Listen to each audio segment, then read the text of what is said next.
4 প্রেক্ষাপটে রিওয়ায়াত করেছেন, আর 4টা প্রেক্ষাপট রাসূলুল্লাহর মজলিস ভরা ছিল। আপনারা বলবেন উনি পাগল হয়েছে, কোত্থেকে কি গল্প বলবেন। আমি কোন শিয়া মাযহাবের কিতাব দেখাচ্ছি না। আপনি আর আমি এই জায়গাটায় ঐক্যবদ্ধ হই। ইহতিসাম থাকতে হবে, ঐক্য থাকতে হবে। আল্লাহ বলেছেন ওয়াতাসিমু বিহাবলিল্লাহ, তোমরা আল্লাহর হাবলের মধ্যে ঐক্যবদ্ধ থাকো। আপনার চাওয়ার সাথে মিলবে আমার চাওয়া। 10 জনের চাওয়ার মধ্যে ত্রুটি আছে। কেন? 10 জনের চাওয়ার মধ্যে একজন চিন্তা করবে উনার মন চাইতেছে, উনার জন্মস্থান, এর লেগে উনি চাইছে কেবলা উনারটা হয়ে যাক। এখন আল্লাহর নবী যদি চাইতেন যে আমি চাই আমার বংশ, আমার স্ত্রী, আমার পুত্র, আমার হুসাইন, আমার ফাতেমা, এরাই সবকিছু হয়ে যাক, আপনি আমি কি বলবো? এখন যেটা বলতেছি সেটাই বলবো যে উনি নবী, উনার মেয়ে, উনার কন্যা, উনার সব, উনারটা উনি তো চাবেই। এখন যেটা আমরা চিন্তা করতেছি, আল্লাহ বলতেছেন মানুষ এই চিন্তা করবে, এই জন্য আপনার বলার দরকার নাই, আমি বলতেছি।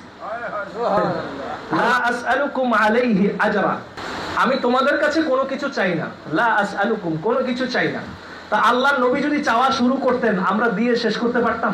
এটা কি কোনো উম্মতের পক্ষে সম্ভব? কোনো গোলামের পক্ষে সম্ভব? কোনোদিনও সম্ভব না। আমার নবীজি সাল্লাল্লাহু আলাইহি সাল্লাম দুনিয়ার ধরাধামে কদম মুবারক রেখেছেন, আল্লাহ তাআলা ওনাকে দয়া পরবর্ষে মেহেরবানি করে পাঠিয়েছেন। এটার দায় সারা হতে হতেই তো আমাদের জীবন কোরবান কত শত দিলেও তো এটা কোনোদিন দায় সারা হবে না। হবে? হবে না। তো রাসূলুল্লাহ সাল্লাল্লাহু আলাইহি সাল্লাম বলছেন যে লা আসআলুকুম, এরপরও আমি কিছু চাই না, আসলেই কিছু চাই না।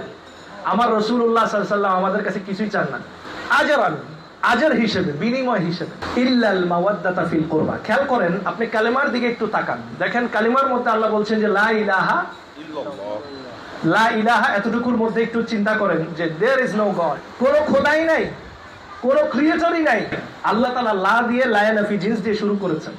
এরপর আল্লাহ বলছেন যে ইল্লাল্লাহ, সির্ফ আল্লাহ ছাড়া, কেবলমাত্র আল্লাহ ছাড়া। তো আল্লাহ তাআলা বলছেন হাবিব আপনি বলেন আপনি কোনো বিনিময়ই চান না, ইল্লাল মাওয়াদ্দাতা ফিল কুরবা।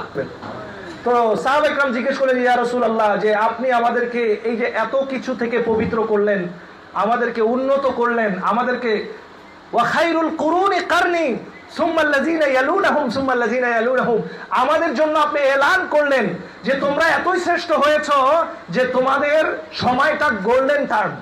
কি দিয়ে মেক করেছেন রাসূলুল্লাহ সাল্লাল্লাহু আলাইহি ওয়াসাল্লাম? তার প্রথম উপাদান হচ্ছে কোরআন। প্রথম উপাদানটা কি? কোরআন।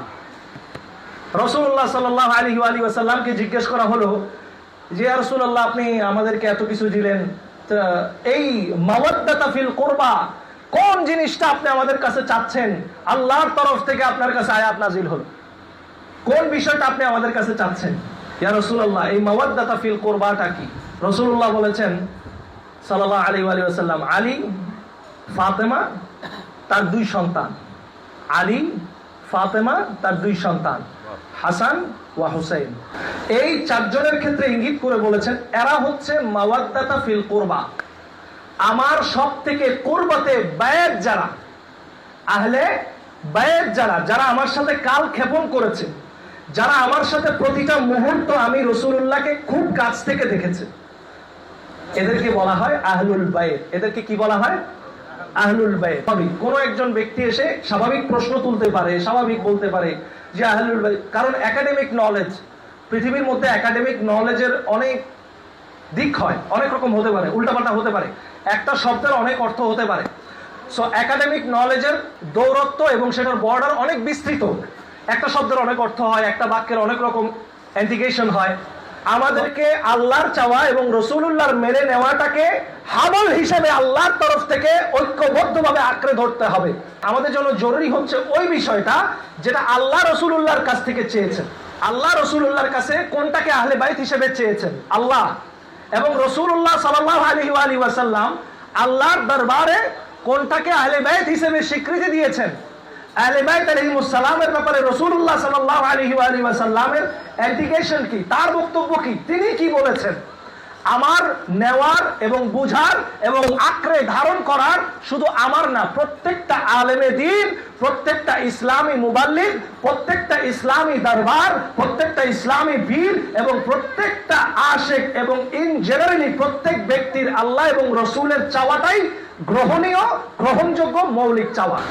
এই কিতাবটি হচ্ছে সহিহ মুসলিম। আল্লাহর হাবিব সাল্লাল্লাহু আলাইহি ওয়া সাল্লাম কি বলছেন দেখেন, হাদাসানা আবু বকর ইবনে আবি শাইবা قالت عائشه, হযরতে আয়েশা সিদ্দিকা রাদিয়াল্লাহু তাআলা আনহা তার থেকে রওয়ায়াত, খারাজান নবী সাল্লাল্লাহু আলাইহি ওয়া সাল্লাম, রাসূলুল্লাহ সাল্লাল্লাহু আলাইহি ওয়াসাল্লাম কোন একদিন বের হলেন তার কামরা হুজরা মুবারক থেকে, গাদাতান ওয়া আলাইহি মারতুম মুরাহালুম মিন শা'রিন আসওয়াদা, এবং তার অবস্থাটা কেমন ছিল, হালটা কেমন ছিল, যে তার শরীর মুবারকের উপরে কালো পশমি চাদর ছিল, বড় বড় পশমি কালো ইয়েমেনি চাদর ছিল তার শরীর মুবারকের উপর, বড় চাদর।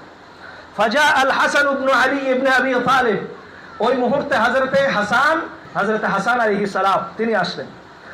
ফাআদখালাহু, রাসূলুল্লাহ সাল্লাল্লাহু আলাইহি ওয়াসাল্লাম তাকে সেই কালো পশমি চাদরের ভিতরে ঢুকিয়ে নিলেন, খুব খেয়াল করেন। সুম্মা জা আল হুসাইন, অতঃপর হুসাইন আলাইহিস সালাম তিনি আসলেন। ফাদাখালা মাআহু, হযরতে হুসাইন আলাইহিস সালাম তাকেও হযরতে মাআহু আই মা হাসান, হযরতে হুসাইন আলাইহিস সালামকে হযরতে হাসানের সাথে চাদরের ভিতরে ঢুকিয়ে নিলেন। সুম্মা জাআত ফাতিমাতুজ জাহরা সালামুল্লাহি আলাইহা, সেই জায়গার মধ্যে হযরতে ফাতিমাতুজ জাহরা সালামুল্লাহি আলাইহা তিনি আসলেন। হযরতে ফাতিমাতুজ জাহরা সালামুল্লাহি আলাইহা তাকেও ফাদাখালাহা, সেই চাদরের ভিতরে ঢুকিয়ে নিলেন। সুম্মা জাআ আলী, অতঃপর মাওলা আলী আলাইহিস সালাম তিনি আসলেন। মাওলা আলী আলাইহিস সালাম ফাদাখালাহু, তাকেও তিনি চাদরের ভিতর ঢুকিয়ে নিলেন। রাসূলুল্লাহ সাল্লাল্লাহু আলাইহি ওয়াসাল্লাম সুম্মা ক্বালা, অতঃপর তিনি বললেন, একটি কোরআনের আয়াত তেলাওয়াত করলেন, ইন্নামা ইউরিদুল্লাহু লিইয়ুযহিবা আনকুমুর রিজসা আহলাল বাইতি ওয়া ইউতাহিরাকুম তাতহীরা। খুব খেয়াল করেন, ইন্নামা নিশ্চয়ই, যা, ইউরিদুল্লাহ আল্লাহ তাআলা চান, ইন্না নিশ্চয়ই, মা যা, ইউরিদুল্লাহ আল্লাহ তাআলা চান, লিইয়ুযহিবা যাতে করে চলে যায়, যাতে করে চলে যায়, ইউযহিবা আনকুম তোমাদের থেকে, আল্লাহ তাআলা বলছেন আনকুম তোমাদের থেকে, আর রিজিস সকল প্রকার খালাবি, সকল প্রকার রিজিস, সকল প্রকার ইসমাত, সকল প্রকার নাজাসাত, সকল প্রকার বিন্দু মাত্র আয়াব তোমাদের থেকে চলে যাক, এই চাওয়াটা আল্লাহ তাআলা চান। কাদের থেকে? আল্লাহ পরিষ্কার করছেন, আহলাল বাইত, আহলুল বাইতদের থেকে। বলেন না কাদের থেকে? আহলুল বাইতদের থেকে। আচ্ছা বলেন, রাসূলুল্লাহ সাল্লাল্লাহু আলাইহি ওয়া সাল্লাম যখন আয়াতটা তেলাওয়াত করছেন তার চাদরের ভিতরে কয়জন? এটা কি আমার কথা না সহিহ মুসলিম শরীফের কথা? এখন সহিহ মুসলিম শরীফের মধ্যে বগলের নিচে চাদরের ভিতরে আল্লাহর হাবিব 4 জনকে নিয়েছেন, এবং 4 জনকে নেওয়ার পরে একটি আয়াত তেলাওয়াত করেছেন। আয়াতটা আল্লাহর হুকুম। বলেন আয়াতটা কার হুকুম? তো আল্লাহ তাআলা বুঝা গেল রাসূলুল্লাহকে বলছেন, আমি তোমাকে আহলে বাইত হিসেবে এই 4 জনকে দিলাম, লিউতাহিরাকুম তাতহীরা, এমন ভাবে দূরে সরে যাক যাতে করে আগুন আর পানি যেমন আলাগ জিনিস, আকাশ আর পাতাল যেমন অনেক দূরের জিনিস, তেমন ভাবে সকল খারাবি, সকল মাসিয়াত, সকল ইসিম, সকল প্রকার যত মন্দ কিছু আছে সেটা যেখানে থাকবে আহলে বাইত সেখানে থাকবে না, আহলে বাইত যেখানে থাকবে বিপরীত কোন সত্তা সেই জায়গায় থাকবে না। আহলে বাইত আলাইহিমুস সালামকে আল্লাহ তাআলা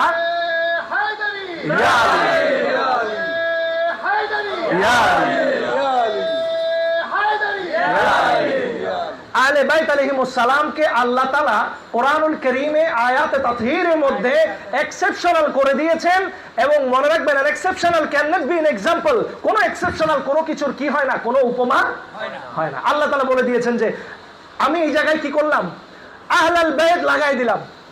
মানে এই আহলে বাইত এক্সেপশনাল জিনিস, এমন ভাবে এক্সেপশনাল, লিউতাহিরাকুম তাতহীরা, যেই জায়গার মধ্যে শুধু পবিত্র আর পবিত্র, পাক আর পাক, পাক আর পাক, যেটার কোনো ডেস্টিনেশন নাই, যেটার কোনো দরিয়া নাই, যেই জায়গা পাক, যেটার সাথে যে লাগবে, যে থাকবে, যে চলবে, যে মহব্বত করবে, আলা ওয়া মান মাতা আলা হুব্বি আলে মুহাম্মাদিন মাতা শাহীদুন, সুবহানাল্লাহ।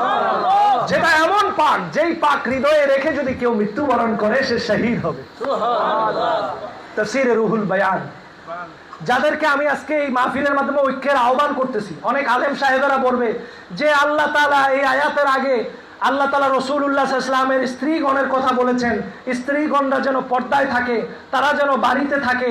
তো সুতরাং ইন্নামা ইউরিদুল্লাহ, এই আয়াতটা তার স্ত্রীদের ক্ষেত্রেই নাজিল হয়েছে। এই বক্তব্য অনেকে দিবেন, অনেকে বলবেন, কিন্তু ওই যে একটা কথা বলছিলাম, কোন একাডেমিক কোন বিশ্লেষণ কারোটা আমার গ্রহণের দরকার নাই। আমার একাডেমিক বিশ্লেষণ রাসূলুল্লাহটা নেওয়া দরকার, আর রাসূলুল্লাহকে আল্লাহ যেটা দিয়েছেন সেটা নেওয়া দরকার। এই আয়াতটা নাজিল হয়েছে হযরতে উম্মে সালামা রাদিয়াল্লাহু তাআলা আনহা, তার বাড়িতে রসুলের পাকের স্ত্রী উম্মে সালামা রাদিয়াল্লাহু, রসুলের পাকের একজন সবথেকে হায়াত যিনি বেশি পেয়েছেন সেই বিবি, উনার ঘরে নাজিল হয়েছে এই আয়াতটা। যখন এই আয়াতে কারিমা নাজিল হলো, এই পুরো আয়াতে কারিমা খুব ভালো করে বুঝেন, ওয়াকারনা ফি বুয়ুতি, শুরু থেকে উনার ঘরে নাজিল হয়েছে, হযরত উম্মে সালামার ঘরে। যখন আয়াতে কারিমাটা ইন্নামা ইউরিদুল্লাহর আগ পর্যন্ত নাজিল হইল, রাসূলুল্লাহ আয়াতটা তেলাওয়াত করলেন। যখন ইন্নামা ইউরিদুল্লাহু লিইউযহিবা আনকুমুর রিজসা আহলাল বাইত ওয়া ইউতাহিরাকুম তাতহীরা, যখন এই আয়াত শুধু এতটুকুন ইন্নামা ইউরিদুল্লাহ থেকে তাতহীরা পর্যন্ত এইটুকু যখন নাজিল হলো, রাসূলুল্লাহ সাল্লাল্লাহু আলাইহি ওয়াসাল্লাম তখন তিনি তার গায়ে রাখা চাদরের ভিতরে চারজনকে ঢুকাইলেন। কয়জনকে? চারজনকে। চারজনের মধ্যে একজন মাওলা আলী আলাইহিস সালাম, খাতুনে জান্নাত ফাতিমাতুজ জাহরা সালামুল্লাহ আলাইহা, ইমামে হাসান, ইমামে হুসাইন আলাইহিমুস সালাম, তাদেরকে ঢুকালেন। তাদেরকে ঢুকায় রাসূলুল্লাহ বলেন, আল্লাহুম্মা হাউলাই আহলি, এরা আমার স্পেশাল আহল, স্পেশাল আহল।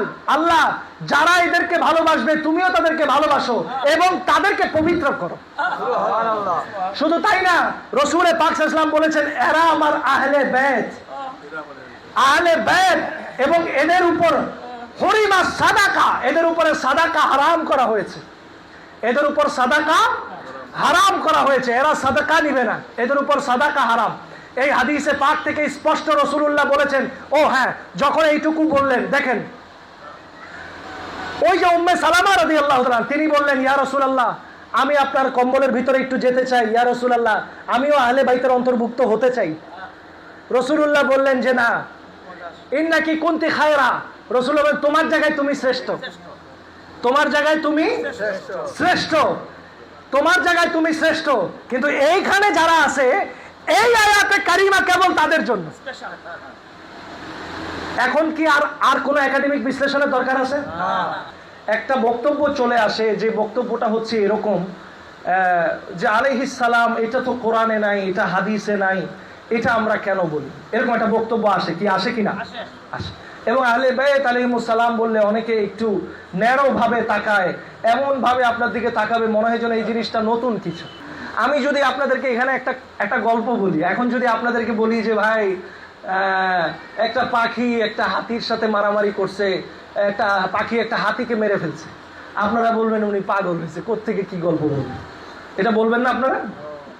এখন আমি যদি বলি যে একটা পাখি একটা হাতি মেরে ফেলছে, এটা কোরআনে আছে, তখন আপনারা বলবেন এই সাংঘাতিক কথা, কোরআনে আছে? আলাম তারা কাইফা ফাআলা রাব্বুকা বিআসহাবিল ফিল আলাম ইয়াজআল কাইদাহুম ফি তাদলিল ওয়া আরসালা আলাইহিম, আল্লাহ তাআলা পাঠিয়েছেন তাদের উপরে তাইরান আবাবিল, আবাবিল পাখি। পাখি একটা ছোট পাথর ফেলছে, সেই পাথর দিয়ে হস্তি বাহিনী ধ্বংস হয়ে গেছে। কোরআনে আছে না? আচ্ছা মনে করেন আপনাদেরকে আমি বলি যে এই যে আহলে বাইত আলাইহিস সালাম, এই কথাটা আজকে যারা আপনাদের দিকে এমন ভাবে তাকায়, আপনি রাদিয়াল্লাহু আনহু বলেন ওয়ারিদওয়ানুম মিনাল্লাহি আকবার, ডাজন্ট ম্যাটার, বাট এক্সেপশনালি আহলে বাইত আলাইহিমুস সালাম হচ্ছেন সমস্ত রাদিয়াল্লাহু আনহুর সার্টিফাইডকারী।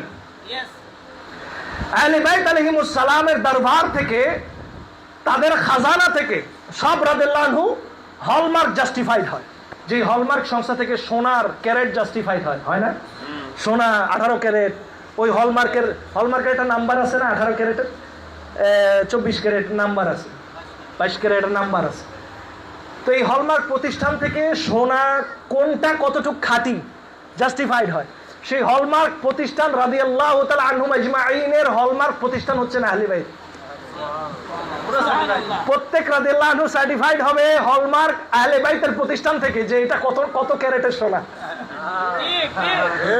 কোনটা কত ক্যারেট, এটা কি 24 ক্যারেট, এটা 22 ক্যারেট। যেই ক্যারেটের সম্পর্ক যত বেশি আহলে বাইতের সাথে ঘনিষ্ঠ, সেটার খাত তত কম, সেটা নিখুঁত তত বেশি। আবু যার গিফারি আলাইহিস সালাম হযরত মিকদাদ আলাইহিস সালাম, হযরত আম্মার আলাইহিস সালাম, খাব্বাব আলাইহিস সালাম, সাবিকুন আল আউয়ালুন, তারা 24 ক্যারেটের সোনা, তাদের হলমার্ক মাওলা আলী আলাইহিস সালাম। সহিহ মুসলিম শরীফের এই যে আমার হাতে যেই নুসখাটা আছে, এটা হচ্ছে দারুল কুতুব আল ইলমিয়া। আপনারা পৃথিবীর যে কোনো নুসখা, পৃথিবীর যে কোনো নুসখা মানে যে কোনো ছাপা, সেটা দেওবন্দি ছাপা হোক, যে কোনো ছাপা হোক, যেটা হাতে লেখা, এই সহিহ মুসলিমে একটা বাব, একটা অধ্যায় রয়েছে। সেই অধ্যায়টার মধ্যে কি লেখা আছে দেখেন, আপনি দেখেন, এদিকে আসেন। যে কোনো ভাই আরবি পড়তে পারলে একজন দেখবেন, সাক্ষী দিবেন, সবাই বুঝবেন। আসেন এদিকে, দেখেন এখানে লেখা আছে বাবু ফাদাইলি ফাতিমাতা বিনতিন নবী আলাইহাস সালাতু ওয়াস সালাম। জি, আলাইহিস সালাতু ওয়াস সালাম। আলাইহাস সালাতু ওয়াস সালাম। সহিহ মুসলিম। ওই যে একটা কথা বলছিলাম, আমি যদি বলি যে ভাই পাখি হাতি মেরে ফেলছে, একজন এসে বলতে পারে স্বাভাবিক যে উনি বানায় কথা বলতে পারে, ওনার মুখ আছে, ওনার একাডেমিক জ্ঞান আছে, বলতে পারে। কিন্তু যখন আমি বলবো যে আলাম তারা কাইফা ফাআলা রাব্বুকা বিআসহাবিল ফিল, তখন ওনাকে মোকাবেলা করতে হবে আমার সাথে না, কোরআনের সাথে। তখন পাখি হাতি মেরে ফেলছে এই কথাটা যখন কোরআন থেকে বের করে দিব, তখন ওনার আমার সাথে না, কোরআনের সাথে মোকাবেলা করতে হবে। আমি কি কথাটা বুঝাইতে পারছি? তো যখন আমি বলবো যে ফাতেমাতুজ জাহরা সালাতুল্লাহি আলাইহা, যখন আমি কথাটা আমি মুখ দিয়ে বলবো, ও আরেকজন লোক এসে বলবে যে উনি এটা বানায় বলছে, উনি এটা কি বললো, ফাতেমা রাদিয়াল্লাহু আনহা। যখন আমি সহিহ মুসলিম থেকে বের করব, সহিহ মুসলিম, তখন ওনাকে মোকাবেলা করতে হবে এটার সাথে। ওনাকে তখন প্রমাণ করতে হবে যে এটা ভুল। ওনাকে তখন বলতে হবে যে না, এগুলো হাদিসে কোথাও এগুলো নাই। ভাই আমার হাদিসে আছে কিনা বলেন? আছে, আছে, অধ্যায়ের নামেই আছে। সহিহ বুখারী শরীফের মধ্যে খাতুনে জান্নাত ফাতেমাতুজ জাহরা সালামুল্লাহি আলাইহা, ওনার নাম মোবারক লেখার সময়, ওনার নাম মোবারক লেখার সময় মাতানে হাদিসের ভাষ্যে সহিহ বুখারী উনি নিজে নাম মোবারক লেখার সময় ওনার নামের পরে সালামুল্লাহি আলাইহা উল্লেখ করেছেন, উনি উল্লেখ করেছেন মাতানে। এটা গেল খাতুনে জান্নাত ফাতেমাতুজ জাহরা সালামুল্লাহি আলাইহা, ওনার বিষয়টা গেল। হযরতে আলী ইবনে আবি তালিব আলাইহিস সালাম, তার ব্যাপারে আমিরুল মুমিনিন, এটা তো আছে, সে সর্বজন স্বীকৃত। এবং তার নামের শেষে আলাইহিস সালাম সুনানে আবি দাউদের মাতানের মধ্যে, সুনানে আবি দাউদের মাতানের মধ্যে সাহাবা ইকরাম সর্বসাকুল্যে সমষ্টিগতভাবে সাহাবা ইকরাম তার নামের শেষে মতনের মধ্যে আন্না আলিয়ান আলাইহিস সালাম উল্লেখ করেছেন। এটা যে কেউ বলেন নাই, রাসূলুল্লাহ শিখাই দিয়েছেন সাহাবা ইকরামকে, সাহাবা ইকরাম সেটা বলেছেন। এখন সাহাবা ইকরাম যদি এটা বলেন আর আপনাদের কাছে যদি এটা খুব আশ্চর্যের বিষয় হয়, খুব অবাকের বিষয় হয়, তাহলে আমাদের কিছু করার নেই। আমরা আপনাদেরকে আহ্বান করতে পারি যে ভাই মুসলিমে আছে, সহিহ মুসলিমে আছে, সহিহ সুনানে আবি দাউদ, সহিহ বুখারীতে আছে, খাতুনে জান্নাতের নামের পরে সালামুল্লাহ আলাইহি। ভাই আসেন না, আপনি আর আমি এই জায়গাটায় ঐক্যবদ্ধ হই। আমার কথা বক্তব্য আজকের মেহফিলের সার্থকতা এই জায়গায়, আমি যখন দলিল দিব কোন জায়গা থেকে, হাদিস থেকে, তখন আপনার আর আমার এই হাদিসটা হবে হাবলুল্লাহ, যে কোরআনের মধ্যে আল্লাহ বলেছেন ওয়াতাসিমু বিহাবলিল্লাহ, তোমরা আমি আল্লাহর হাবলের মধ্যে আসো। আল্লাহর হাবল কোরআন এবং হাদিস, আল্লাহর হাবল কোরআন এবং হাদিস। ইন হুয়া ইল্লা ওয়াহয়ুই ইউহা, আমার রাসূলে পাক সেটা কখনোই মন গড়া কোনো কিছু বলেন না, যেটা আল্লাহ তাআলা যতক্ষণ হুকুম না করেন, আল্লাহ যতক্ষণ হুকুম না করেন, আল্লাহ যতক্ষণ নির্দেশ না দেন। কোরআনও যেমন ওয়াহি, হাদিসও তেমন ওয়াহি। তো হাদিসের মধ্যে যদি উল্লেখ থাকে, তো সেটা তো শুধু রাসূলুল্লাহ বলেন নাই, আল্লাহর তরফ থেকে এসেছে। এটাকে আমাকে বুঝতে হবে যে এখানে সালামুল্লাহ আলাইহি কেন বলা হয়েছে, কারণ তারা এক্সেপশন, কারণ তারা আলাদা, তারা ভিন্ন। এটার উপরে আলাদা একটা চ্যাপ্টার হবে যে আহলে বাইত আলাইহিমুস সালাম আলাদা সত্তা এবং সাহাবা ইকরাম আলাদা সত্তা। এটার উপরে একদিন আলাদা আলোচনা হবে, আজকে না। চলুন আমরা আবার ওই জায়গাটায় ফিরে যাই যে আহলে বাইত আলাইহিমুস সালাম কারা, আরেকটু স্পষ্ট হই, আরেকটু ক্লিয়ার হই। তাবরানী শরীফ নামে যেটা খুব সহজে চেনা হয়, তার লিখিত কিতাব সুলাইমান তাবরানীর আল মুআজামুল কবির, এই কিতাবের মধ্যে হাদিস নকল করা হয়েছে। এই হাদিসটি আরেকটি কিতাবের মধ্যে আছে, যে কিতাবটি হচ্ছে আল মুসনাদ লিল ইমাম আহমদ ইবনে হাম্বল। ইমাম আহমদ বিন হাম্বল 12.5 লক্ষ হাদিসের হাফেজ। এর নাম হচ্ছে আল ইয়ানাবিউল মাওয়াদ্দাহ। ইয়ানাবিউল মাওয়াদ্দাহ আল মারুফ মুশতাহির বাবা খাজা কুল্লান আল হুসাইনি আল বালখি ইব্রাহিম আল কান্দুজি আল হানাফি, তিনি হানাফি মাযহাবের একজন বিশ্ববিখ্যাত মুহাদ্দিস। হানাফি মাযহাবের বিশ্ববিখ্যাত মুহাদ্দিস। আমি কোন শিয়া মাযহাবের কিতাব দেখাচ্ছি না। শিয়া মাযহাবের অসংখ্য দলিল আছে, মজুদ আছে, কিন্তু আমি যে দলিল দেখাচ্ছি সেটা হচ্ছে হানাফি মাযহাব। এখানে হাদিসে পাক উল্লেখ রয়েছে, এই হাদিসটি সুনানুল কুবরা, সেখানে উল্লেখ রয়েছে হাদ্দাসানা মুহাম্মদ ইবনে আব্দুল্লাহ আল হাদরামিয়্যু সানা জাফর ইবনে হুমায়দ, বড় সনদ, অনেক বড় সনদ। আমি সনদটা খুব সংক্ষেপ করে দিচ্ছি, দেখুন। আন যায়েদ ইবনে আরকামা, হযরত যায়েদ ইবনে আরকাম রাদিয়াল্লাহু তাআলা আনহু, তার থেকে বর্ণিত। কোন যায়েদ ইবনে আরকাম? যে যায়েদ ইবনে আরকাম যিনি মুহাজির, প্রথম কাতারের সাহাবী, যার ঘরের মধ্যে দারুল আরকাম রাসূলুল্লাহ প্রতিষ্ঠা করেছিলেন, যার ঘরের মধ্যে হযরত আম্মার বিন ইয়াসির রাদিয়াল্লাহু তাআলা আনহু ইসলাম কবুল করেছিলেন রাসূল পাকের কাছে, সেই যায়েদ ইবনে আরকাম তিনি বলছেন, কালা নাযালান নবী সাল্লাল্লাহু আলাইহি ওয়া আলিহি ওয়াসাল্লাম। আমার হাদিসগুলোকে আপনাদেরকে খুব পুঙ্খানুপুঙ্খভাবে খেয়াল করতে হবে। নাযালান নবী সাল্লাল্লাহু আলাইহি ওয়া আলিহি ওয়াসাল্লাম ইয়াউমাল যুহফা, রাসূলুল্লাহ সাল্লাল্লাহু আলাইহি ওয়াসাল্লাম যুহফার দিনে, হজের দিন, খেয়াল করেন, যুহফার দিনে রাসূলুল্লাহ নামলেন। সুম্মা আকবালা আলান নাস, সেখানে হজের মৌসুমে রাসূলুল্লাহ সাল্লাল্লাহু আলাইহি ওয়াসাল্লামের সাথে লক্ষাধিক সাহাবায়ে কেরাম সেখানে উপস্থিত ছিলেন। লক্ষাধিক সাহাবায়ে কেরাম সেখানে কি ছিলেন? উপস্থিত ছিলেন। সুম্মা আকবালা আলান নাস, রাসূলুল্লাহ সাল্লাল্লাহু আলাইহি ওয়াসাল্লাম মানুষের সামনে দাঁড়ালেন, সেখানে সকল মানুষ উপস্থিত। মানুষ কারা? এই নাস কারা? সাহাবায়ে কেরাম রাদিয়াল্লাহু আনহুম আজমাইন। যুহফাতে রাসূলুল্লাহর সাথে সেখানে হজে কোনো বেঈমান যায় নাই, সেখানে গিয়েছেন ইমানদার। হজে গিয়েছেন কারা? ইমানদার, সাহাবায়ে কেরাম গিয়েছেন। তাইলে রাসূলুল্লাহ হচ্ছেন খাদেম, মুখাতিব হচ্ছে সাহাবায়ে কেরাম। মুখাতিব কি? সাহাবায়ে কেরাম। আর রাসূলুল্লাহর খুতবা আহলে বাইত আলাইহিস সালাম। পড়েন না সুবহানাল্লাহ। আর রাসূলুল্লাহর প্রতিপাদ্য বলার বিষয় হচ্ছে আহলে বাইত। সুবহানাল্লাহ। তো রাসূলুল্লাহ কি বলছেন দেখেন, ফাহামিদাল্লাহু ওয়া আসনা আলাইহি, রাসূলুল্লাহ সাল্লাল্লাহু আলাইহি ওয়াসাল্লাম সেই জায়গায় আল্লাহর প্রশংসা করলেন, আল্লাহ রাব্বুল আলামিনের সানা খানি করলেন। সুম্মা কালা, অতঃপর রাসূলুল্লাহ সাল্লাল্লাহু আলাইহি ওয়াসাল্লাম বললেন, কি বললেন? রাসূলুল্লাহ আহ্বান করছেন। এটা গাদিরে খুমের আগের ঘটনা, গাদিরে খুমের আগের ঘটনা। রাসূলুল্লাহ সাল্লাল্লাহু আলাইহি ওয়াসাল্লামের আহ্বান কিন্তু একবার না, দুইবার না, তিনবার না, চারবার রাসূলুল্লাহ সাল্লাল্লাহু আলাইহি ওয়াসাল্লাম আহ্বান করেছেন, সেম আহ্বান, যেটাকে হাদিসে সাকালাইন বলা হয়। কয়বার আহ্বান করেছেন? চারবার আহ্বান করেছেন। হাদিসে সাকালাইন রাসূলুল্লাহ সাল্লাল্লাহু আলাইহি ওয়াসাল্লাম চার প্রেক্ষাপটে রিওয়ায়াত করেছেন, আর চারটা প্রেক্ষাপট রাসূলুল্লাহর মজলিস ভরা ছিল, খালি মজলিস ছিল না। একজন দুজনের সামনে রাসূলুল্লাহ বলেন নাই, খবরে ওয়াহিদ না, এটা মুতাওয়াতির, কোন জায়গায় সহিহ। রাসূলুল্লাহ সাল্লাল্লাহু আলাইহি ওয়াসাল্লাম কোন জায়গায় সর্বনিম্ন পর্যায় হলেও সেটা হাসান। রাসূলুল্লাহ সাল্লাল্লাহু আলাইহি ওয়াসাল্লাম কোন জায়গায় হাসান লি গায়রিহি পর্যন্ত বলেন নাই। মনে রাখবেন, এই হাদিসগুলো রাসূলুল্লাহ বয়ান যখন করেছেন ভরপুর মানুষ ছিল, আর ওই মানুষগুলো আপনি আমি ছিলাম না, সাহাবায়ে কেরাম ছিল। কারা ছিল? সাহাবায়ে কেরাম। আমি চাই যে তোমরা আমার আহ্বানে সাড়া দিবে, তোমরা আমার আহ্বানে জবাব দিবে। ফাউজিবু, তোমরা জবাব দিবে। ফামা আনতুম কাইলুন, আমি কি তোমাদেরকে সেই জায়গায় জবাবদাতা হিসেবে পাবো? তোমরা কি বলবে? আমার জবাব দিবে। ফামা আনতুম কাইলুন, তোমরা কি বলবে? সাহাবায়ে কেরামকে বলছেন। ক্বালু নাসাহতা, সাহাবায়ে কেরাম বললেন নাসাহতা, আপনি নসিহত করুন।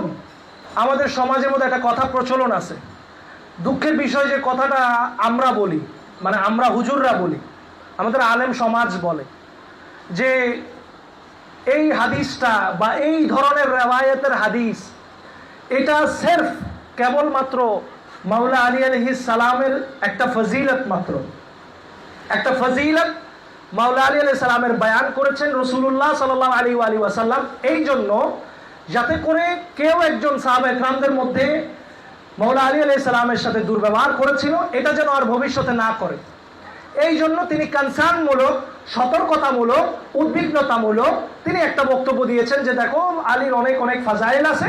আমাদের আলেম সমাজের মধ্যে এরকম একটা বক্তব্য আছে, যে আলেম সমাজ এমন বক্তব্য দেন, ওয়াল্লাহি এই বক্তব্য তার নিজস্ব, এই বক্তব্য এইভাবে, এই ঢাইসে, এই শিরোনামে না কোনো ইমাম দিয়েছেন, না কোনো কিতাবে আছে, না কোনো জায়গায় বর্ণিত আছে যে এটা কেবলমাত্র তাকে যেন গালমন্দ না করেন, তাকে যেন বকা না দেন। কেবল এই সতর্কতার জন্য এই হাদিসে সাকালাইন এবং গাদিরে খুমের বক্তব্য রাসূলুল্লাহ শুধু এই জন্য, এই কথাটা কেবলমাত্র মুষ্টিময় কিছু আলেমের মন গড়া কথা, এটা কোনো কিতাবের কথা নয়। এটা আমি চ্যালেঞ্জ করলাম, এটা কোনো কিতাবের কথা না। সেটার মধ্যে নিশ্চয়ই কোনো না কোনো উদ্দেশ্য এবং স্বার্থ লুকায়িত আছে, যে উদ্দেশ্য এবং স্বার্থটা হচ্ছে আহলে বাইত আলাইহিমুস সালামকে ছোট করে দেখা, খাটো করে দেখা, অন্যান্য সবকিছুর সাথে আহলে বাইতকে শামিল করে দেওয়া, যেটা কখনো কোনো ইমানদার বরদাস্ত করতে পারে না। প্রকৃত বিষয়টা কি হাদিস থেকে আমরা জানবো। কোন বিষয়, প্রকৃত বিষয়টা রাসূলুল্লাহ সাল্লাল্লাহু আলাইহি সাল্লাম আসলে কি এই ছোট্ট খাট্ট বিষয়ের জন্য রাসূলুল্লাহ সাল্লাল্লাহু আলাইহি সাল্লাম মাওলা আলী আলাইহিস সালামকে জাস্ট ফাজাইল বর্ণনার জন্য এটা বলেছেন? না, রাসূলুল্লাহ সাল্লাল্লাহু আলাইহি সাল্লাম কি বলেছেন দেখেন। তিনি বলছেন কালা আলাইসা তাশহাদুনা আল্লা ইলাহা ইল্লাল্লাহ, তোমরা কি সাক্ষ্য দাও না যে আল্লাহ তাআলা ছাড়া কোনো মাবুদ নাই? এই সাক্ষ্য কি তোমরা দাও না?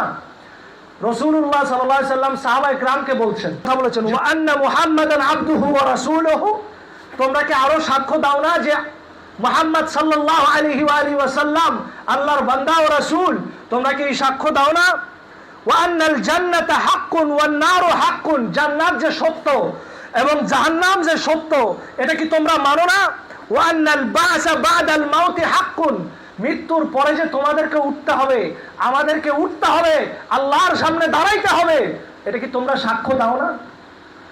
আল্লাহর হাবিব সাল্লাল্লাহু আলাইহি ওয়াসাল্লাম সাহাবা ইকরামকে কি করছেন? হলফ করছেন, অঙ্গীকার করছেন। কিন্তু রাসূলুল্লাহ বাণী হচ্ছেন, তিনি বলছেন এটা নসিহত না, এটা আমার আহ্বান।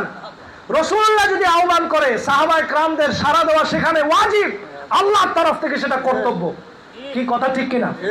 শুধু সাহাবা ইকরাম নয়, তাম পৃথিবীর মধ্যে প্রত্যেক মানুষের উপর রাসূলুল্লাহ যখন ডাকবেন তখন সেটার আহ্বান করা ওয়াজিব, সেটা আল্লাহর তরফ থেকে। আল্লাহ কোরআনে বলেছেন ইয়া আইয়ুহাল্লাযীনা আমানু ইস্তাজিবু লিল্লাহি ওয়া লির-রাসূলি ইযা দাআকুম, আমার রাসূল যখন আহ্বান করে তোমরা ইস্তেজাব হও, তোমরা সাড়া দাও, তোমরা রাসূলুল্লাহর আহ্বানে সাড়া দাও, যদিও তোমরা নামাজে থাকো। কালু, সবাই সাক্ষ্য দিচ্ছে, কালু জামা সাক্ষ্য দিচ্ছে, নাশহাদু অবশ্যই আমরা সাক্ষী দেই। কালা রাসূলুল্লাহ সাল্লাল্লাহু আলাইহি ওয়াসাল্লাম বলছেন ফারাফা ইয়াদাইহি ফাওয়াদাহুমা আলা সাদরিহি, রাসূলুল্লাহ সাল্লাল্লাহু আলাইহি ওয়া আলিহি ওয়াসাল্লাম তার হাতকে তিনি উঁচু করে তুললেন। ফাওয়াদাহুমা আলা সাদরিহি, কার হাত উঁচু করে তুললেন? রাসূলুল্লাহ সাল্লাল্লাহু আলাইহি ওয়া আলিহি ওয়াসাল্লামের সাথে ওই জায়গাটার মধ্যে ছিল কে ছিল? এটাই হাদিসের পরেই আছে। কার হাত উঁচু করে তুলেছেন সেটা হাদিসের পরেই আছে, কিন্তু আমি প্রথমেই বলে দিই, সেখানে যার হাতটা উঁচু করে তোলা হয়েছিল তিনি ছিলেন হযরতে মাওলা আলী আলাইহিস সালাম। মাওলা আলী আলাইহিস সালাম, তার হাত উঁচু করে তোলা হয়েছিল। এই হাদিসের পরের অংশেই সেখানে কি বলা হচ্ছে দেখুন, ফাওয়াদাহুমা আলা সাদরিহি, এবং মাওলা আলী আলাইহিস সালাম এক হাত যে উঁচু করে তুলেছেন, এক হাত মাওলা আলী আলাইহিস সালামের বুকের উপরে এক হাত দিয়েছেন, আরেক হাত রসুল পাক নিজের বুক মুবারকের উপরে দিয়েছেন। এইভাবে করে হাত লাগাই দিয়েছেন।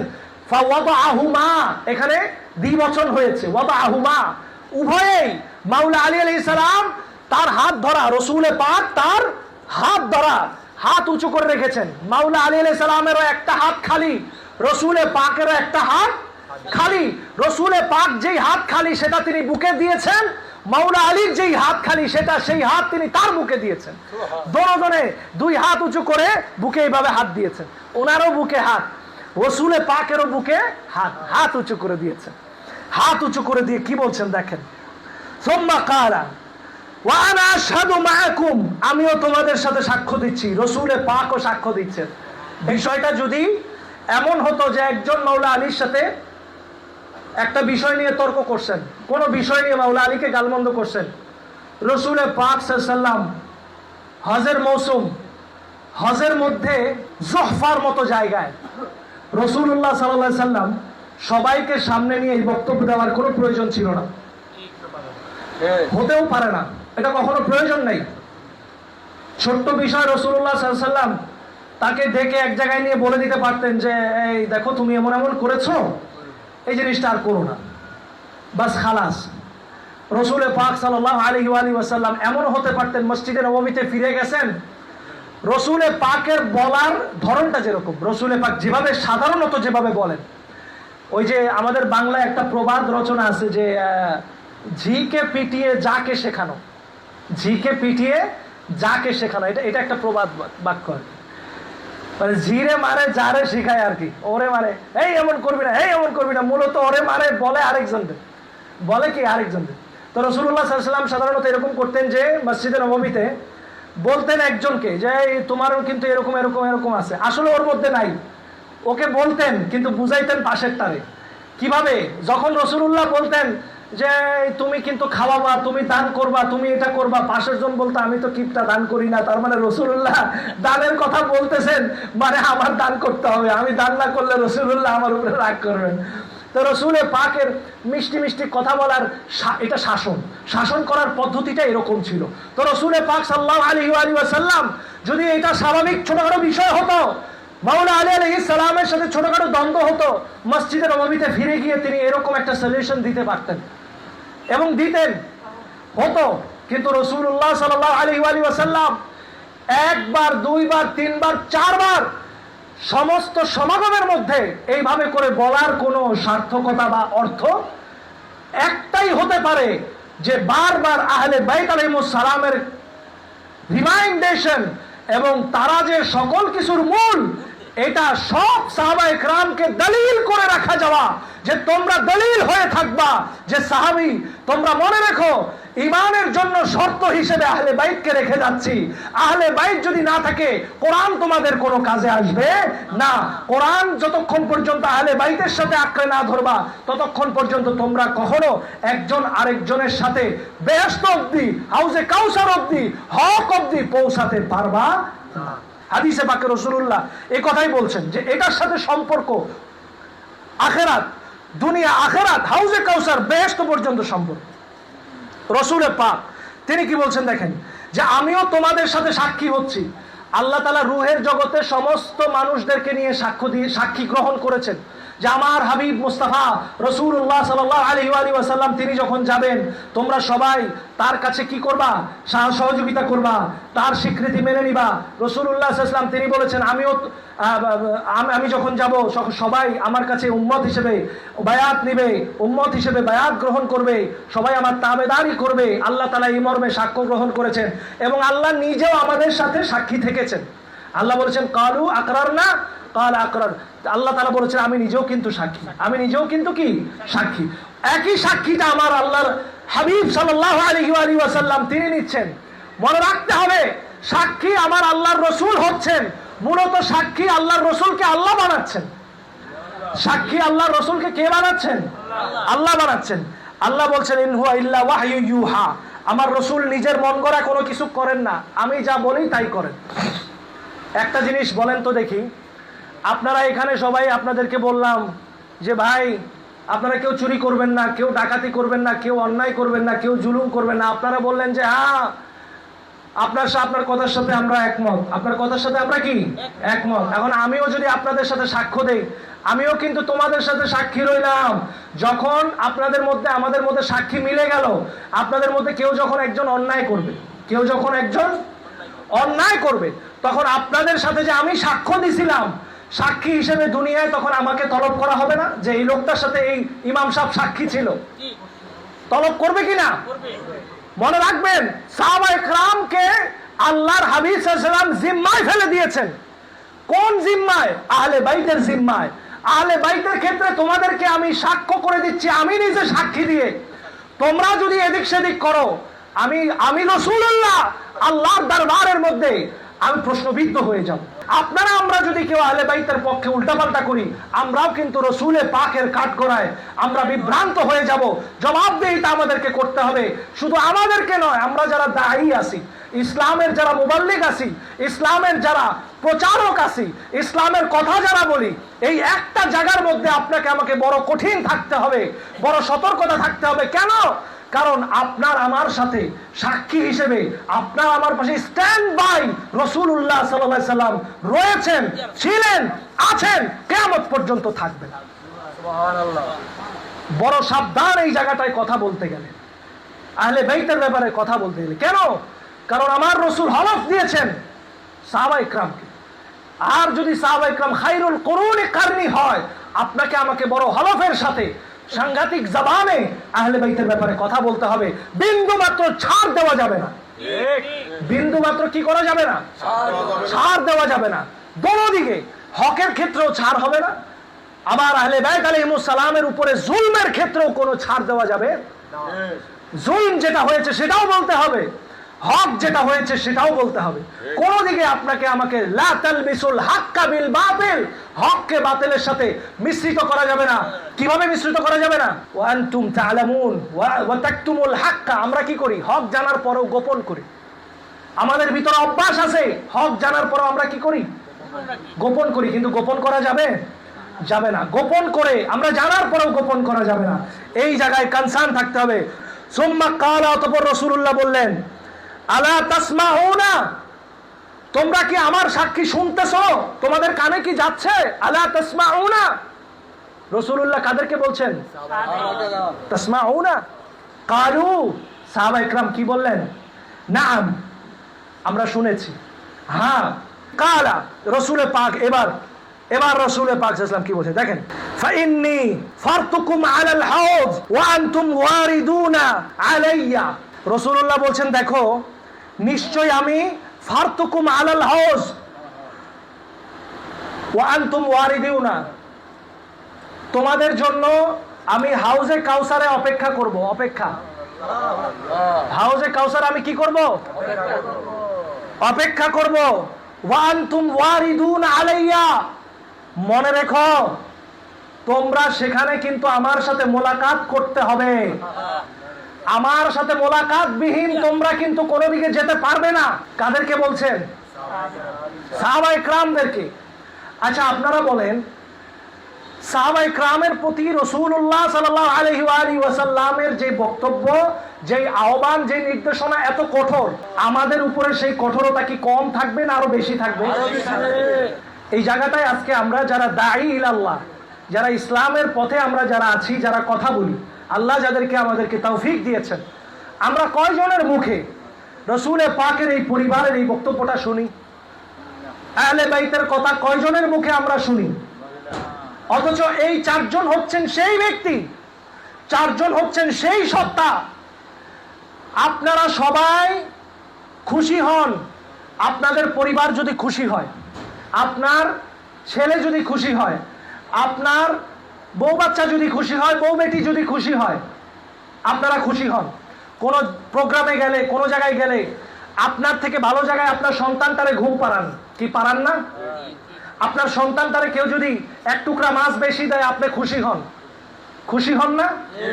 আপনার সন্তানকে যদি একটু বেশি আদর করে, আপনি তারে বেশি পছন্দ করেন, যে আমার পোলারে ভালোবাসে বেশি। আপনারা প্রত্যেকে আপনাদের পরিবারকে ভালোবাসলে বেশি আপনারা খুশি হয়ে যান। আপনারা এটা কেন বুঝেন না? এটা কেন জানেন না? আমার আল্লাহ সব থেকে বেশি খুশি হয় যদি তার হাবিবের পরিবারকে কেউ যদি বেশি খুশি করে, আল্লাহ সেটা সব থেকে খুশি হয়।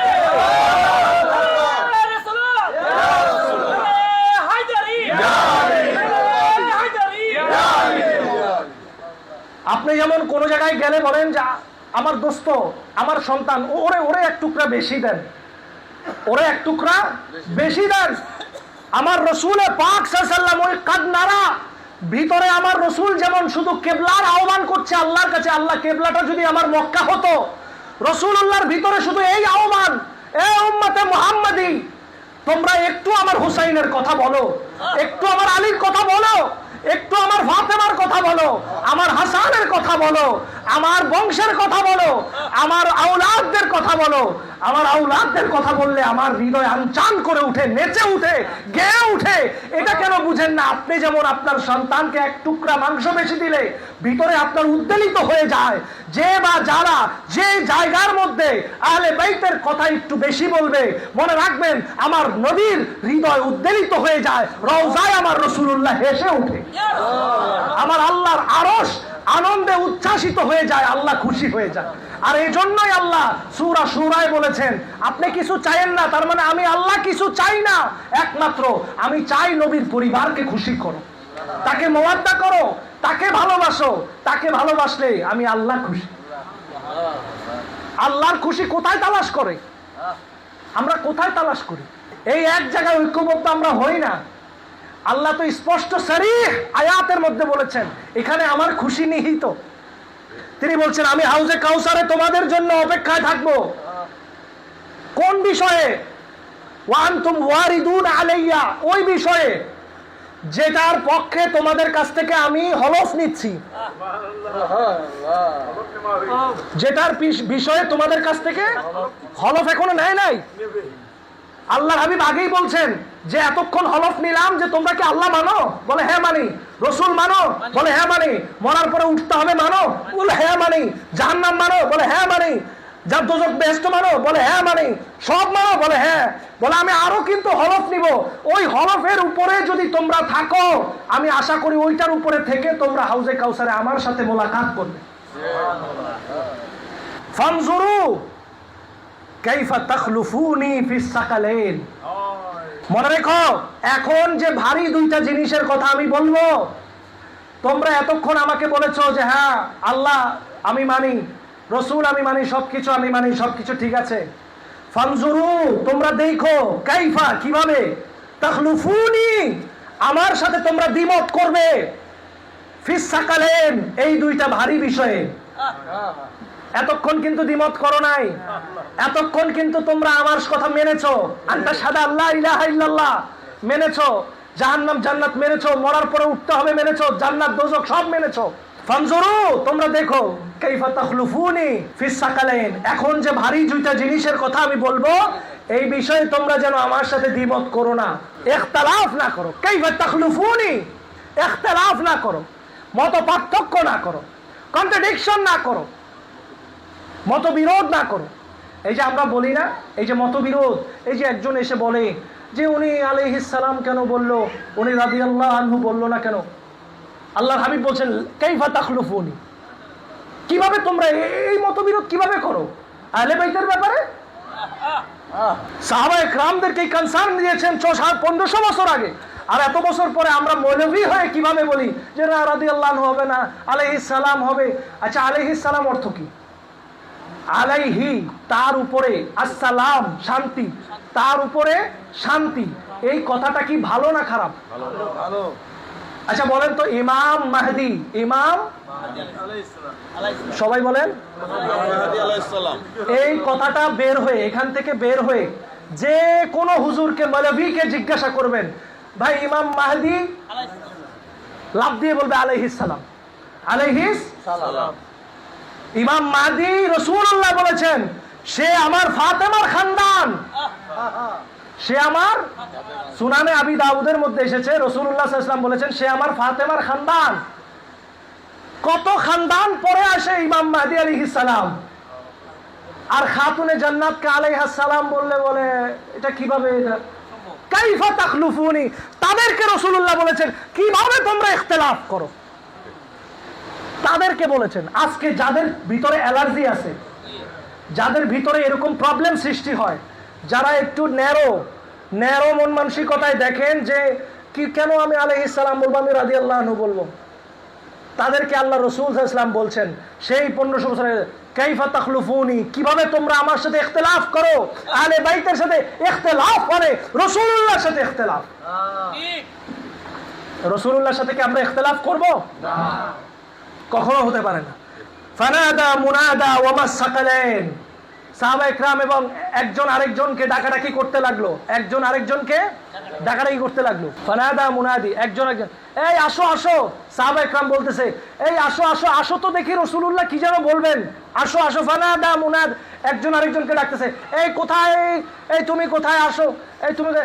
এবার সাহাবায়ে কেরাম সমস্বরে বলতেছেন কি, ওয়ামাস সাকালানি ইয়া রাসূলুল্লাহ, ওয়ামাস সাকালানে দ্বিবচন, রাসূলুল্লাহকে জিজ্ঞেস করছেন ইয়া রাসূলুল্লাহ ওই ভারী দুইটা জিনিস কি, ওয়ামাস সাকালানে ইয়া রাসূলুল্লাহ, ভারী দুইটা জিনিস কি রাসূলুল্লাহ সাল্লাল্লাহু আলাইহি সাল্লাম কি বলছেন দেখেন, কালা, এক নম্বরে হচ্ছে কিতাবুল্লাহ, আল্লাহর কিতাব। এক নম্বরে কি? আল্লাহর কিতাব, কোরআনুল কারীম। তারফুন বিয়াদিল্লাহি আযজা ওয়া জাল্লা, যেই কোরআনুল কারীমের একটা মাথা, রাসূলুল্লাহ কথার কথা বুঝাচ্ছেন, যার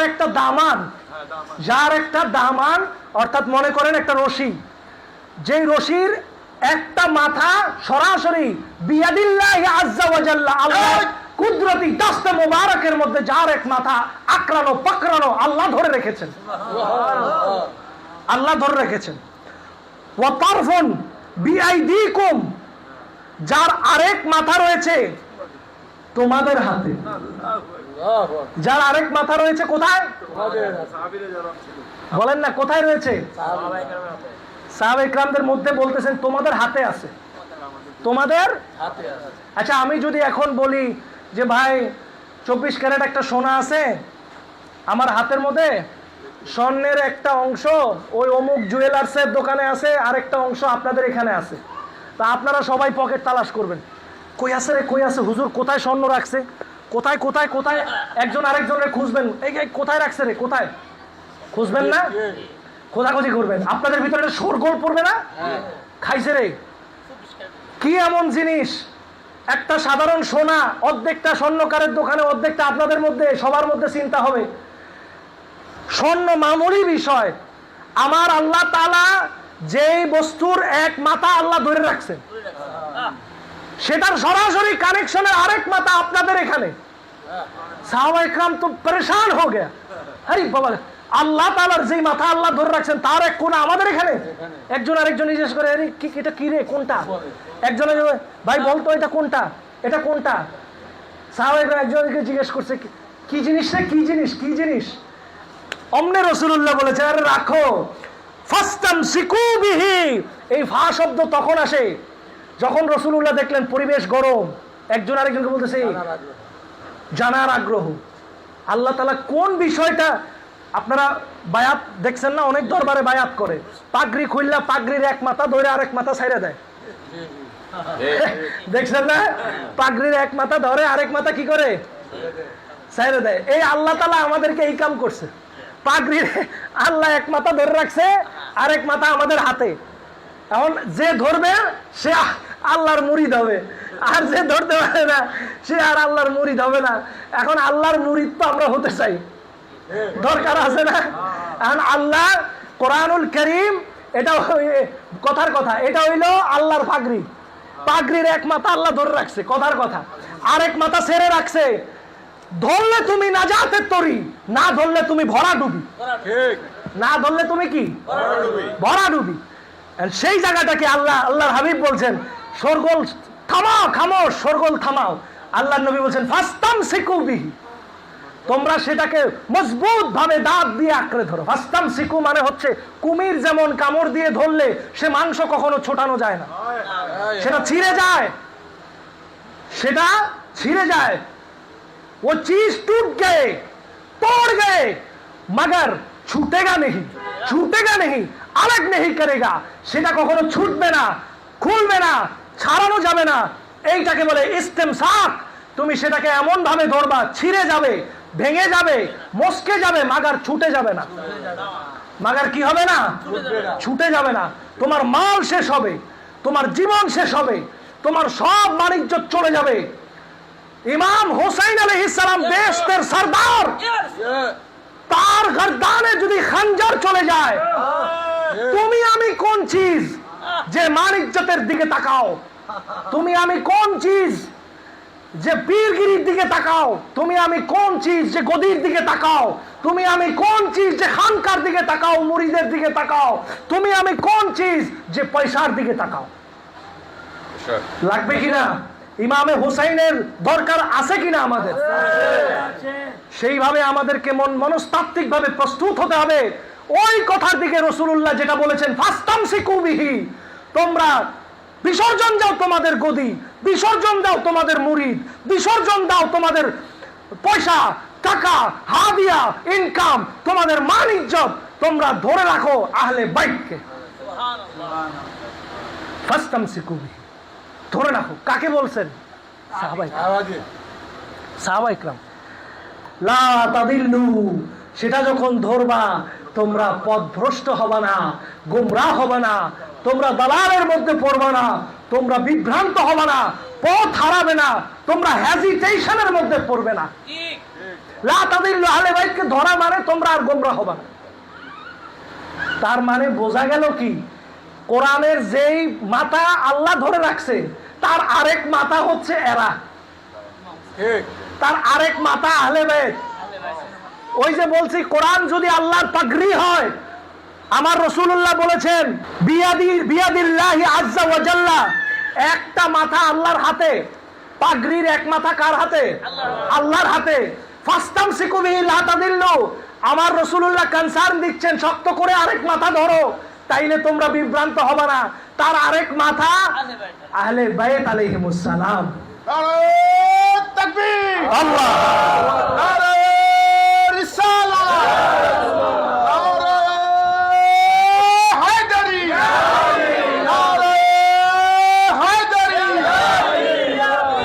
খেয়াল করেন এখানে কি লেখা দেখো, এই দেখেন ওয়াল আখিরা ইতরাতি, ওয়াল আখিরা ইতরাতি। ওই যে বলছিলাম আমার রাসূল বলছেন কোরআনের এক মাথা বিয়াদিল্লাহি তারফুন, এক মাথা আল্লাহর হাতে, ওয়াল আখিরা ইতরাতি, সেটার কোরআনের আরেক মাথা হচ্ছে আমার ইতরাত, ওয়াল আখিরা ইতরাতি, আরেক মাথা হচ্ছে আমার ইতরাত, আমার রক্ত মুবারক। বলেন না সুবহানাল্লাহ। এই রক্ত মুবারকটার অবস্থানটা কেমন, তার সাথে কোরআনের সম্পর্কটা কেমন একটু বুঝেন। রাসূলুল্লাহ কি বলছেন? ওয়া ইন্নাল লাতীফাল খাবীরা নাব্বাআনি আন্নাহুমা লা ইয়াতাফাররাকা, নাব্বাআনি আন্নাহুমা লা ইয়াতাফাররাকা। পৃথিবীর বুকে যত বড় ইমানদার, যত বড় মৌলভী হোক, যত বড় হুজুর হোক, কেউ গ্যারান্টি দিতে পারবে না, কেউ বলতে পারবে না যে আমি কোরআন পুরোপুরি মানি, আমি কোরআনের পুরোপুরি পাবন্দি, আমি অনেক বড় হুজুর, এই গ্যারান্টি কেউ দিতে পারবে না। রাসূলুল্লাহ কি বলছেন? ওয়া ইন্নাল লাতীফাল খাবীরা, এটা খুব প্রজ্ঞাময় এবং গোপন ভাবে আল্লাহ তাআলা নাব্বাআনি, আমাকে জানিয়েছেন, আন্নাহুমা অর্থাৎ কোরআন এবং আহলে বাইতের সম্পর্কের ব্যাপারে আল্লাহ আমাকে অনেক প্রজ্ঞাময় গোপন ভাবে আমাকে হৃদয়ের ভিতরে ওয়াহি করেছেন। আল্লাহ আমাকে জানিয়েছেন লা ইয়াতাফাররাকা হাত্তা ইয়ারিদা আলাইয়াল হাউজ, যে কোরআন এবং আহলে বাইত এমন ভাবে জড়িত, তারা দামানের, কোরআনের যেমন এক মাথা আল্লাহর হাতে, আরেক মাথা যেমন কোরআনের হস্তামসিকু আমাদেরকে ধরতে হবে, এই কোরআনের গোটা জিনিসটা, রশিটা এমন ভাবে আল্লাহ ক্রিয়েট করেছেন যেটা হাউজে কাউসারে যাওয়ার আগ পর্যন্ত কোরআন আহলে বাইতের সাথে, আহলে বাইত কোরআনের সাথে, এটা আল্লাহ আমার সাথে ওয়াদা করেছেন এবং এটা সার্টিফাইড গ্যারান্টি কেবল মাত্র আহলে বাইতের জন্য। পৃথিবীর কোন সত্তার জন্য এটা সার্টিফাইড নয়।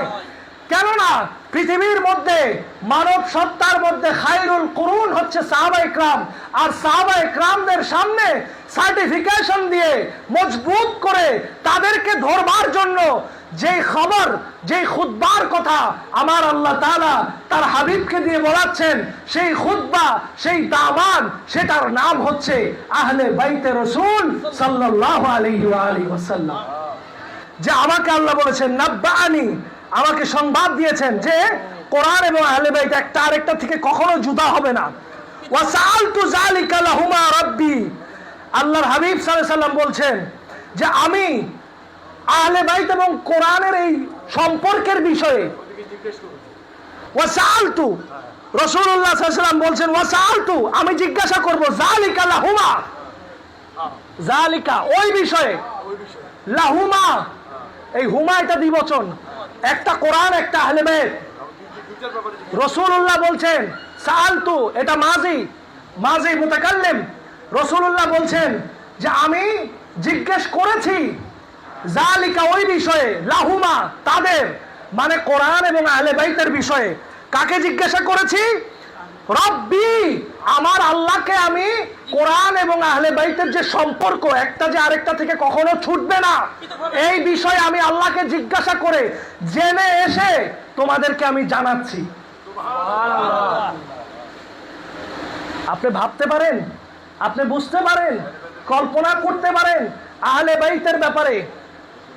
এরা রসুলে পাক বলছেন যে এরা আমার খাস লোক, এদের মধ্যে রহমত, এদের মধ্যে বরকত, এদের মধ্যে মাগফিরাত, এদের মধ্যে নাজাত, এদের মধ্যে তামাম সলাহ, এদের মধ্যে সমস্ত কিছু নিহিত আমি আল্লাহর কাছে গিয়ে লতীফুন খাবীর ভাবে আমি জেনে এসেছি।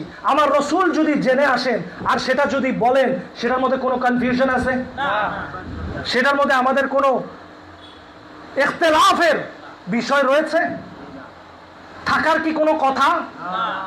রাসূলুল্লাহ বলছেন ফালা তাকদুমুহুমা ফাতাহলাকু।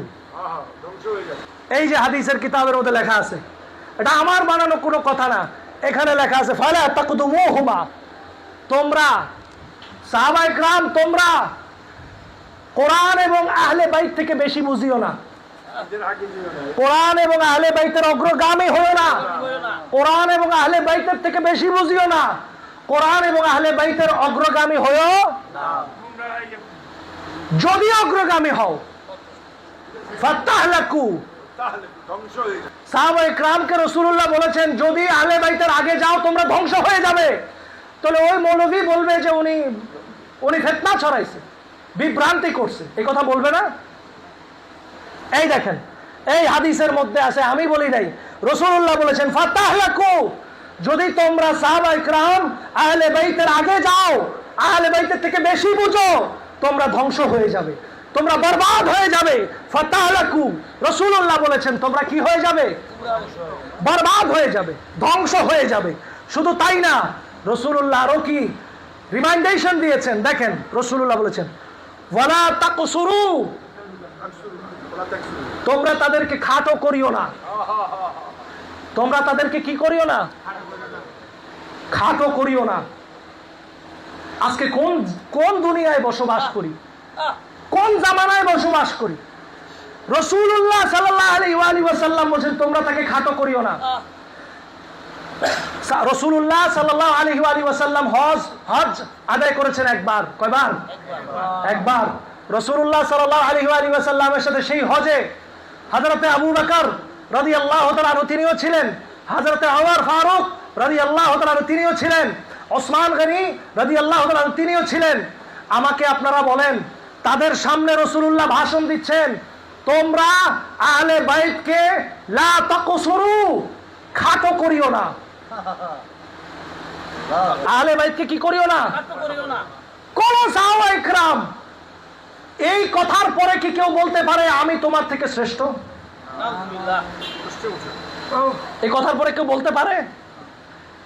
একটা হাদিস যদি আমাকে কেউ দেখায় যে হযরতে আবু বকর সিদ্দিক রাদিয়াল্লাহু তাআলা আনহু তিনি বলেছেন যে আমি উনাদের চেয়ে বড়, আমি উনাদের চেয়ে বড়। রাসূলুল্লাহ সাল্লাল্লাহু আলাইহি ওয়াসাল্লাম কোন জায়গায় বলেছেন যে আবু বকর তুমি উনাদের চেয়ে বড়? কোথাও বলে নাই, কোথাও বলেন নাই। আফজালের কথা যতবার এসেছেন মৌলা আলী আলাইহিস সালাম তিনি বলেছেন আফজাল, এটা মৌলা আলী আলাইহিস সালামের আজিজে ইনকিসারি, তার আদব এবং বিনয়তার প্রকাশ।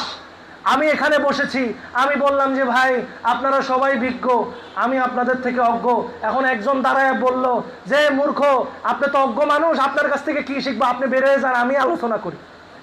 এই কথা কি আপনারা বলবেন? তা আপনাদের তো এই বুঝ আছে যে না উনি এই কথা বলছেন এটা উনি আদবের জন্য বলছেন, এটা উনি আমাদেরকে তাজিম করেছেন। তা তাজিম করা মানে কি খাটো হয়ে যাওয়া? বড় যদি হতে চাও ছোট হও তবে। মাওলা আলী আলাইহিস সালাম খুলুকিন আজিমের ওয়ারিস, রাসূলে পাক খুলুকিন আজিম, আর তার ওয়ারিস মাওলা আলী আলাইহিস সালাম। তো তার খুলুকের মধ্যে, তার আখলাকের মধ্যে যদি এইটুকু না থাকে, মৌলভী তুমি বুঝো কি করে, তুমি বুঝবা কি করে মাওলা আলী কোন সত্তা? আমরা আজকে কোন সমাজে বসবাস করি?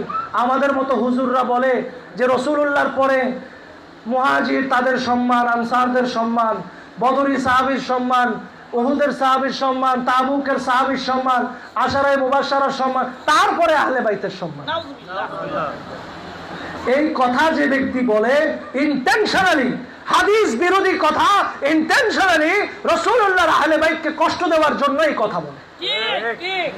আর যে বক্তব্য রাসূলুল্লাহ সাহাবায়ে কেরামকে বলেছেন ফাতাহলাকু, যদি এই কাজ করো তুমি সাহাবী হওয়ার পরেও ধ্বংস হবা, তাহলে সাহাবীদের উপরে রাসূলুল্লাহর এমন করা বক্তব্য আজকে 1500 বছর পরে আমার আপনার মতো আদনা পাগল এই সাধারণ ব্যক্তি যদি আমরা এই কথা বলি, আমাদের উপর গজব আল্লাহর কোন লেভেলের সেটা বুঝার কি বাকি আছে? উচ্চ লেভেলের আমরা গজব প্রাপ্ত। রসুল পাক সাল্লাল্লাহু আলাইহি ওয়াসাল্লামের পরেই যার আফজালিয়ত, যার মর্যাদা, যার শ্রেষ্ঠত্ব, যিনি মহান, তিনি হচ্ছেন আহলে বাইত আলাইহিমুস সালাম। হযরত মাওলা আলী মুশকিল কুশা আলাইহিস সালাম, খাতুনে জান্নাত ফাতেমাতুজ জাহরা সাইয়্যিদাতুন নিসাইল আলামিন আলাইহাস সালাম, হযরত হাসান মুজতাবা ইবনে আলী ইবনে আবি তালিব আলাইহিস সালাম, হুসাইন সুলতান কারবালা ইবনে আলী ইবনে আবি তালিব আলাইহিস সালাম, তাদের মর্যাদা রাসূলুল্লাহর পরে, তারপরে অন্য কারো মর্যাদা হতে পারে। এই বক্তব্য বহু আগে, আজ থেকে 11 বছর 15 বছর আগে আমার আব্বাও এই বক্তব্য দিয়ে গিয়েছেন। আমার আব্বার ভিডিওতেও মাইজিবির অনুষ্ঠানে এই বক্তব্য আমার আব্বা বলে গিয়েছেন।